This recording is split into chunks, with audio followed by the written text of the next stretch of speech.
তিনটে ম্যাচই আমরা এখন আনবিটেন, 3টে ম্যাচ 9 পয়েন্ট নিয়ে, প্লাস হচ্ছে আপনার উত্তরপল্লী খেলছে না, তার 3 পয়েন্ট, অর্থাৎ 35 পয়েন্ট এখন আমাদের। লাস্ট ম্যাচ কি বলে ইউনাইটেড কলকাতা।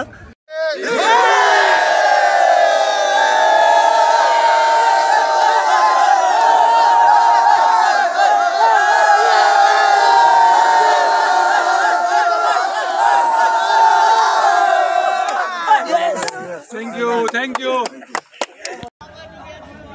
এই মুহূর্তে আমার সামনে দাঁড়িয়ে রয়েছে শিবভূমি স্পোর্টিং ক্লাব, যারা এবছর প্রায় চ্যাম্পিয়ন বা রানার্সের মধ্যেই থাকবে।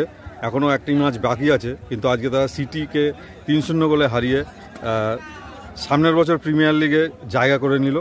এবং আমার সামনে রয়েছেন আজকের 2 গোলদাতা, শফিক আলী গাইন, রয়েছেন কুণাল ঘোষ এবং সেই সঙ্গে রয়েছেন প্রশিক্ষক চঞ্চল এবং রয়েছেন টিডি এবং অন্যান্য সাপোর্টিং স্টাফ। আমি প্রথমে টিডির কাছে আসছি, সকলেই চেনেন রঞ্জন ভট্টাচার্য। তো সামনের বছর CFL premier league, Shibbhumi sporting club প্রিমিয়ারে উঠে গেল, তো কেমন লাগছে? আর লাস্ট ইয়ার আপনারা জানেন যে সুরজি সংঘ, এবং এটা আমার কোচিং কেরিয়ারে আমার মনে হয় এরকম রেকর্ড এখন ঘরের মাঠে লাস্ট 30 ইয়ার্স আমি দেখিনি, যে পরপর 2 বছর কি বলে আপনার ফার্স্ট ডিভিশন থেকে প্রিমিয়ার ডিভিশনে উঠেছে। তো ভালো লাগছে, তা দায়িত্ব নিয়ে দিয়েছিল, সেই দায়িত্বর মতো কাজ করতে পেরেছি। একটু প্রথম দিকটা আমাদের একটু সমস্যা হয়েছে, সেই সমস্যাটাকে আমরা সুপার 6-এ এসে ওভারকাম করেছি।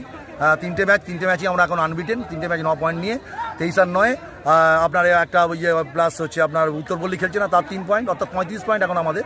লাস্ট ম্যাচ কি বলে ইউনাইটেড কলকাতা।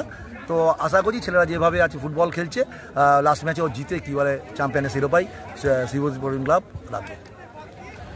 আচ্ছা, চঞ্চল 3 গোলে জিতলে, এই বিষয়ে কি বলবে? আরও কি বেশি গোলে যেতে উচিত ছিল?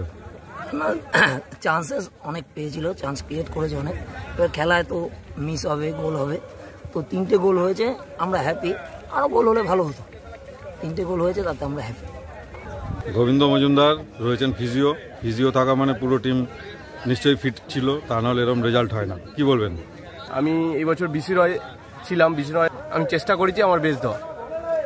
গোলকিপার কোচ আজকে 3-0 গোলে জয়, কি বলবেন? এবং প্রিমিয়ার লিগে চলে যাওয়া। আমার একটাই কাজ ছিল, গোলকিপারদের ফিট রাখা, এবং সেটা আমি আমার কাজটা ঠিকভাবে করেছি। আগামী দিন ওরা প্রিমিয়ারে খেলবে, আরও ভালো খেলবে নিশ্চিতভাবে। আমার নাম Somen Das, strength and conditioning trainer. হ্যাঁ, এবছর প্রথম আমি এসেছি এই শিবভূমি স্পোর্টিং ক্লাবে, প্রথম আমার ময়দানে পা রাখা। টিচিয়ার্স আমার প্রথম বছর, এবছর আমি প্রথমবারই এসে প্রথমবারই চ্যাম্পিয়ন, আমার খুব ভালো লাগছে। প্রশান্ত দার একটা ব্যাপার, এক ভাই এই টিমে আর এক ভাই সিটিএসি, ওটা তো ঠিক আছে, দাদা জিতেছে ভাইকে হারিয়ে, কেমন লাগছে? আমি সবাই মিলে একসঙ্গে কাজ করেছি, এটা যা আমি আনন্দ পেয়েছি, মানে কি বলবো, ভীষণ ভালো লেগেছে।